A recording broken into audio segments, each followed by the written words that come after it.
নমস্কার বন্ধুরা, কাকলিস কুকিং শোতে সবাইকে স্বাগত। আজ আমি আপনাদের সঙ্গে শেয়ার করছি আমার আজকের লাঞ্চ রেসিপি। আর আমার আজকের লাঞ্চে থাকছে চিকেন আর মাছ দুটোই।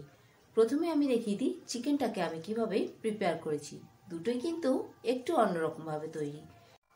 চিকেন রান্নার জন্য আমি এখানে দুটো বড় সাইজের পেঁয়াজ নিয়েছি আর পেঁয়াজগুলোকে একদম পাতলা পাতলা করে কেটে নিয়েছি। এই দেখুন, দেখিয়ে দিই ঠিক কতটা পাতলা করে কেটে নিয়েছি। যতটা পাতলা সম্ভব আপনি এইভাবেই পেঁয়াজগুলোকে কেটে নেবেন। আর এখানে নিয়ে নিয়েছি 1 ইঞ্চি পরিমাণ আদা টুকরো, যেটাকে আমি গ্রেট করে নিয়েছি। এখন আমি চিকেনটাকে ম্যারিনেট করে রেখে দেবো। তার জন্য এর মধ্যে দিয়ে দিচ্ছি সমস্ত রকমের মশলা। দিয়ে দিলাম পেঁয়াজ কুচি, আদা বাটা, হলুদ গুঁড়ো, জিরে গুঁড়ো, ধনে গুঁড়ো, লঙ্কা গুঁড়ো আর দিয়ে দেবো সামান্য একটু নুন। এই সমস্ত রকমের মশলা আমি একসঙ্গে মিশিয়ে চিকেনটাকে মাখিয়ে বেশ কিছুক্ষণ রেখে দেবো। আর এই সমস্ত রকম মশলার সঙ্গেই এর মধ্যে দিয়ে দিচ্ছি বেশ খানিকটা সর্ষের তেল। সবকিছু একসঙ্গে খুব ভালো করে মাখিয়ে নিয়ে চিকেনটাকে ম্যারিনেট করতে রেখে দেবো বেশ কিছুক্ষণ। তবে জানেন তো, বলছি এটা লাঞ্চ রেসিপি, কিন্তু অ্যাকচুয়ালি এটা আমার ব্রাঞ্চ রেসিপি। কারণ 8:30 9টার মধ্যেই ডাইনিং টেবিলে আমাকে খাবার রেডি করে দিয়ে দিতে হয়। আর ব্রেকফাস্ট বলতে শুধুই চা বিস্কুট, সেটা ওই 7টার দিকেই আমাদের সারা হয়ে যায়। আর সকাল সকালেই চিকেন রান্না করাটা আমার কাছে একটু ঝামেলার মনে হয়।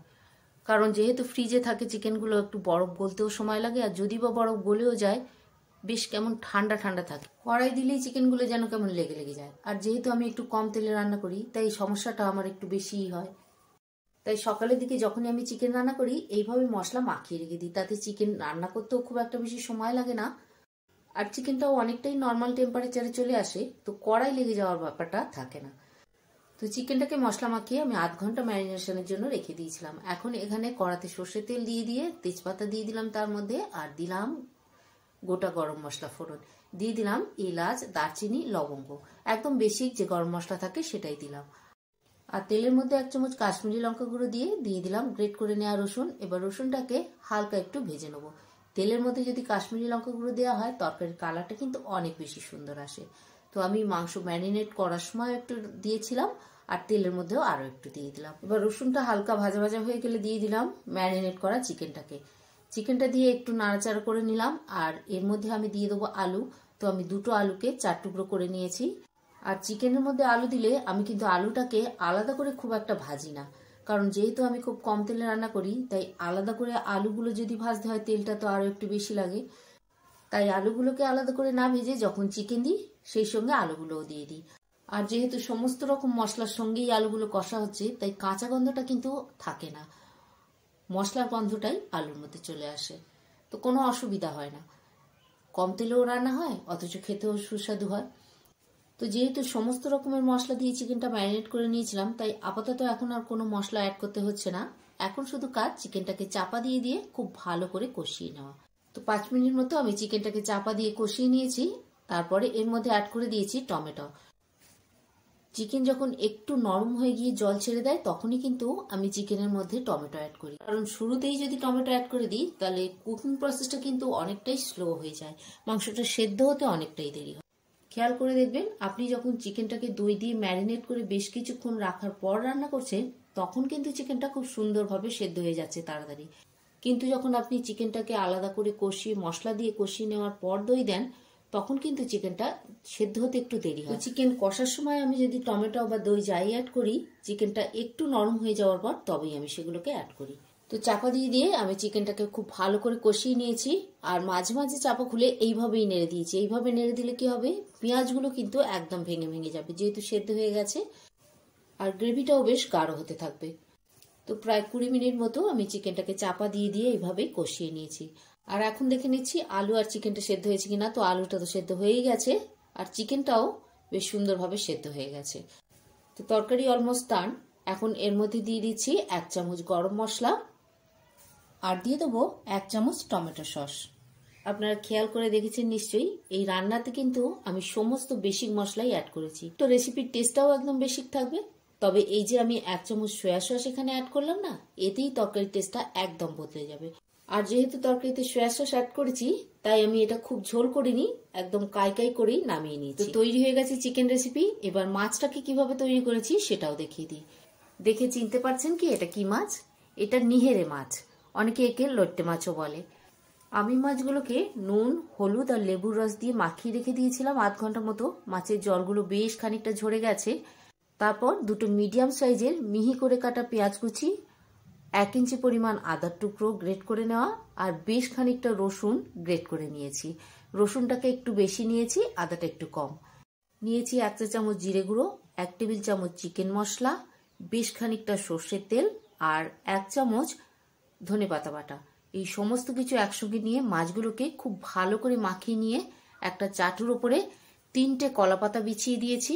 তার উপরে মাছগুলোকে ভালো করে বিছিয়ে দিয়েছি, দিয়ে তার উপরে ধনেপাতা কুচি ছড়িয়ে দিয়েছি। এই পুরো প্রসেসটা দেখাতে গেলে ভিডিওটা অনেক বড় হয়ে যাবে, তাই আমি কিন্তু এটা বলে দিলাম। আর এটা একদম বেসিক জিনিস, দেখানোর তেমন কিছু নেই, তাই মুখেই বলে দিলাম। আর পরিমাণগুলো বলে দিয়েছি, আশা করি অসুবিধা হবে না। এবার মাছগুলোকে নিচে যেভাবে পরপর কলাপাতা দিয়েছিলাম, ওপর থেকেও সেইভাবে কলাপাতা দিয়ে মাছগুলোকে মুড়ে দেবো। আর কলাপাতাগুলোকে কিন্তু আমি আগে থেকে একটু ভাপিয়ে নিয়েছিলাম, মানে গ্যাসের আগুনেই কলাপাতাগুলোকে হালকা একটু সেকে নিয়েছিলাম। এর ফলে কি হবে, কলাপাতাগুলো নরম হয়ে যাবে। আর যেহেতু এটাকে আমাকে মুড়তে হবে, তো যখন আমি এটা মুড়বো তখন কলাপাতাগুলো আর ফেটে যাবে না।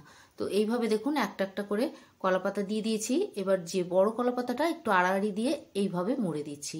এইভাবে মুড়ে দিলে কি হবে, মাছটা চারিদিক থেকেই মোড়া হয়ে যাবে। এবার ওপর থেকেও এইভাবে মুড়ে দিলাম।